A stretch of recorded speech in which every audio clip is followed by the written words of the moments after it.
बेटी बहन। क्यों नहीं? अब थोड़ा ही दूर है मैया मन।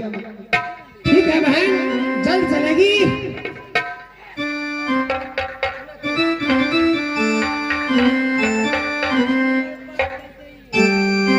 बहन, हेलो। परंतु पूजा करने से क्या फल मिलते हैं बहन?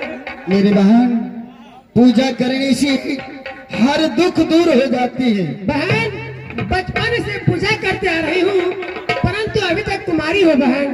क्या? हाँ, तुम कुमारी हुई इसलिए शादी भी लगती है तो कट जाती है। जाती हो मंदिर में, पूजा मन से नहीं करती है, मैया जी को जल नहीं चढ़ाती हो तुम, अच्छा, इसीलिए अभी तक कुमारी बैठी हो।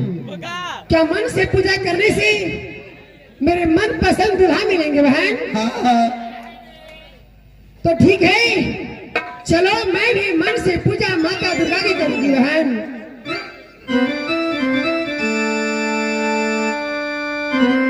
हे मन से पूजा महीना करबै मैया दुर्गा के भी।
मन से पूजा सात तो पहली दुर्गा को करूंगी है माँ। मन जोग घर माता दुर्गा से मांगूंगी। आई लगे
आदरणीय महफिल में पधारे हुए सदन विरिध माता बहन बाबू भैया, जितने महफिल में पधारे हैं सभी बाबू भैया को मैंने इकट्ठे नमस्कार को करते हैं।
मंदिर मुसलमान बनाया जाता।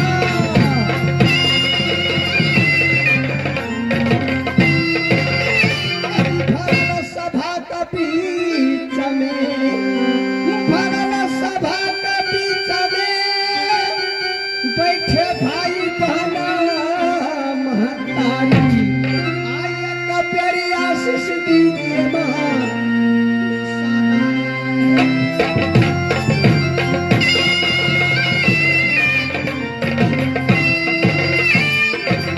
एक देश से आया है, एक देश से आया है, लगाया है निज पट्टी का मेला। आज की रात सगलो देखना जाएगा इंद्रजीत फांसी का छेड़ा।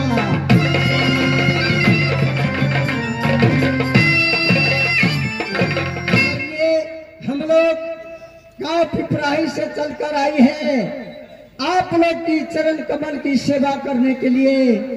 अगर सेवा में कोई त्रुटि हो जाए तो जैसे कि आपका घर में बच्चा कोई गलती करते हैं, वैसा ही समझना कि मेरा पोत रंगमंच की बीच खेल रहा है। कोई गलती हुआ तो आप लोग माफ कर देना।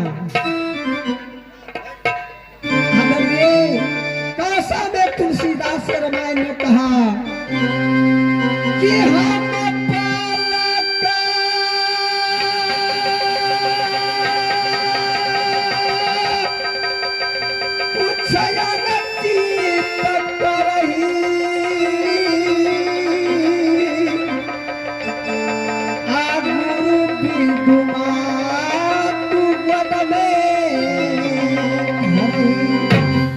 ऐसा ही हम आपका बच्चा है, आपका दोस्त है, आपका पुत्र है। जैसे कि आपका घर में आपका बच्चा कोई गलती करते हैं, तो गलती को आप लोग माफी करते हैं। वैसा ही समझना कि रंगमंच की भी मेरा पुत्र खेल रहा। अगर कोई गलती हुआ सजनों, अपनी बच्चा समझकर मुझे माफ कर देना।